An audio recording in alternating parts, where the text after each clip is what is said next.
Hey friends, Mari asked me to do a devotional for you guys today, and I've really gotten a lot out of the book of James. But to be honest with you, I still wrestle with the second verse. So let's go ahead and talk about that today. James 1, verse 2 says, "Consider it pure joy, my brothers and sisters, when you encounter trials of many kinds, because you know that the testing of your faith produces patience." And some versions say steadfastness or perseverance. And something that I've learned is that joy is not the same as happiness. Happiness is an emotion, and joy is a decision, really, to trust the Lord even when we don't understand. So, my question to you today, I guess, would be have you ever gone through things you didn't think you would make it through? I'm sure many of you have. And after you had gone through it, were you able to see the good that the Lord has brought from it? Even now, in the middle of this pandemic, there are lots of things to be upset about and maybe even angry with God about, but are you able to find joy in the middle of this trial? So, to have joy in the midst of trials, let me just clarify, is not the same as pretending. It's not the same as just putting on a happy face and pretending not to be affected by it. It's very real to suffer in the middle of trials, and you may still wrestle with doubts or fail to see how God can bring anything good out of the situation you're in.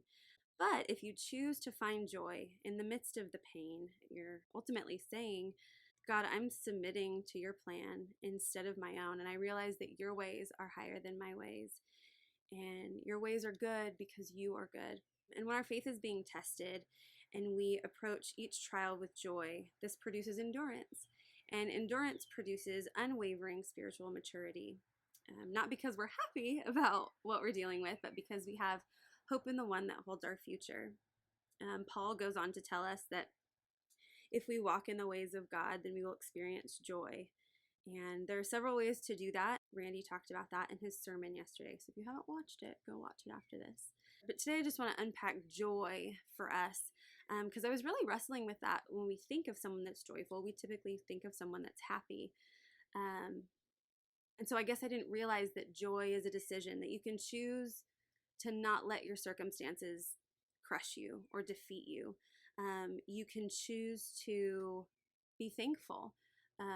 Another point, Randy brought up in his sermon, which let me just throw this in there really quick.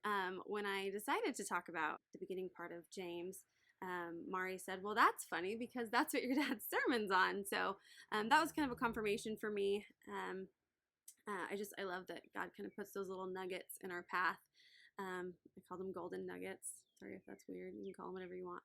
But anyway, so going back to unpacking joy, joy is a fruit of the Spirit, and that will be evident in our lives if we're willing to surrender to the Lord's process.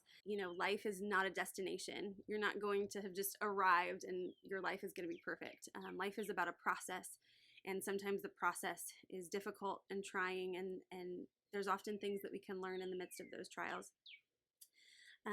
But anyway, I want to encourage you to believe that God is true to his word and that he does work all things together for the good of those that love him.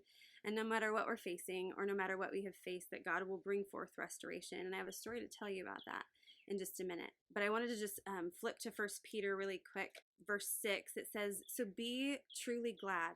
There is wonderful joy ahead, even though you must endure many trials for a little while."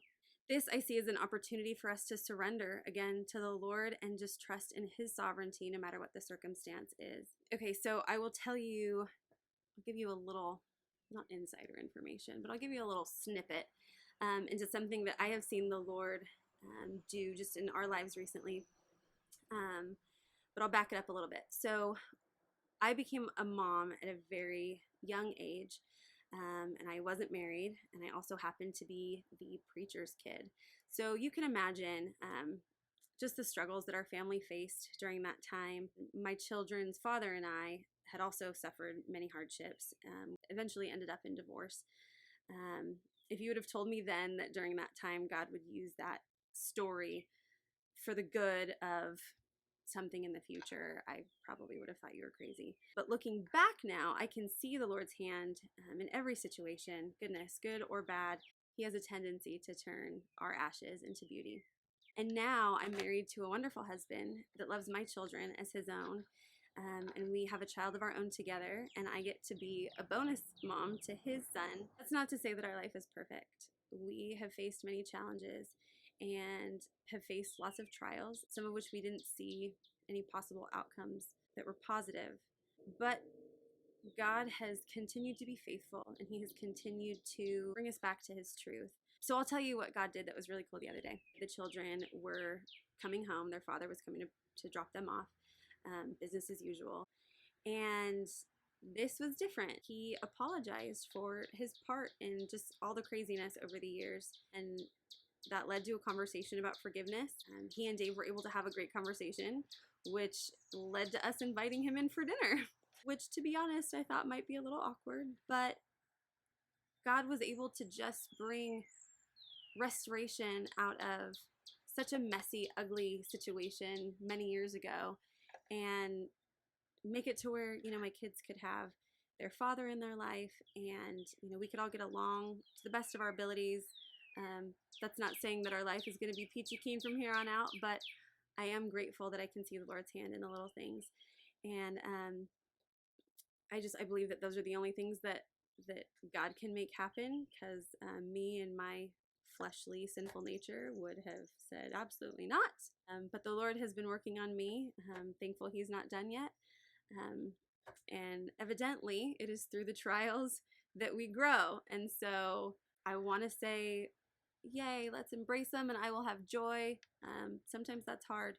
But I am thankful for our church family, and I'm thankful for the community that we do have, that it just goes to show that we're not alone. We're not alone when we face trials. We're not alone when we're at our deepest, darkest pain and misery.